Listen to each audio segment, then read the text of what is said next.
বারাসাতে পুকুর থেকে উদ্ধার মানুষের দেহাংশ। বারাসাত পুলিশ পুকুর থেকে দেহের বিভিন্ন অংশ উদ্ধার করে, আর ঘটনাকে কেন্দ্র করেই চাঞ্চল্য ছড়ায়। আজকে ফের 3টি প্লাস্টিক উদ্ধার করা হয়েছে সেখান থেকে। পুলিশের অনুমান প্লাস্টিকে মানুষের দেহাংশ রয়েছে। আমরা এই নিয়ে কথা বলবো ভক্তি দে, আমাদের সঙ্গে টেলিফোনে রয়েছেন প্রতিনিধি। ভক্তি, ঠিক কি ঘটনা ঘটেছে, পুলিশ এখনো পর্যন্ত কি অনুমান করছে?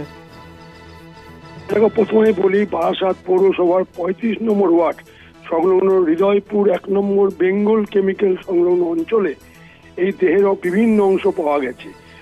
প্রসঙ্গত বলতে পারি যে 3-4 দিন ধরে পুকুরের মধ্যে ভেসে থাকতে দেখা যায় বেশ কিছু প্লাস্টিক। প্রথমে গতকাল একটি প্লাস্টিকে মানুষের দেহের নিচের অংশ পাওয়া যায় এবং পরবর্তীকালে যেহেতু বড় পুকুর, তারপর কিন্তু চালানো হয় তল্লাশি। স্থানীয় মানুষ কিন্তু দেখে বেশ কিছু প্লাস্টিক পুকুরের মধ্যে ভাসছে। তারপর আজ সকালবেলা বারাসাত থানা পুলিশ সেই প্লাস্টিকগুলো উদ্ধার করে এবং সেগুলো কিন্তু আটকানো ছিল এবং প্লাস্টিকের মধ্যে ভরা ছিল কিছু একটা। যেহেতু প্রথমে একটি প্লাস্টিকের মধ্যে মানুষের দেহ পাওয়া গেছে, সেহেতু পুলিশের ধারণা এই প্লাস্টিকগুলোর মধ্যেও মানুষের দেহ আছে।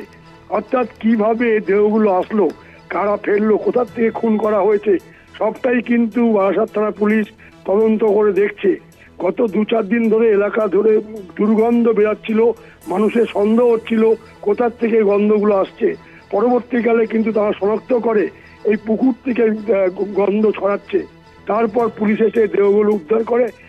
কারা বা কে করেছে সেটা পরিষ্কার না হলেও পুলিশের অনুমান তাকে অন্য কোথাও থেকে খুন করে এখানে ফেলা হয়েছে বস্তাবন্দি করে।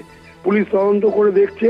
এখন দেখার বিষয় এরপর কি আর পাওয়া যায়। সেই জন্য পুলিশ কিন্তু গোটা অঞ্চলটি ধরে চালাচ্ছে তল্লাশির পর জানা যাবে এই শনাক্ত করা দেহ, অর্থাৎ এখনো পর্যন্ত অজ্ঞাত পরিচয় দেহ কোনো পরিচয় জানা যায় কিনা সেটাও পুলিশ খতিয়ে দেখছে।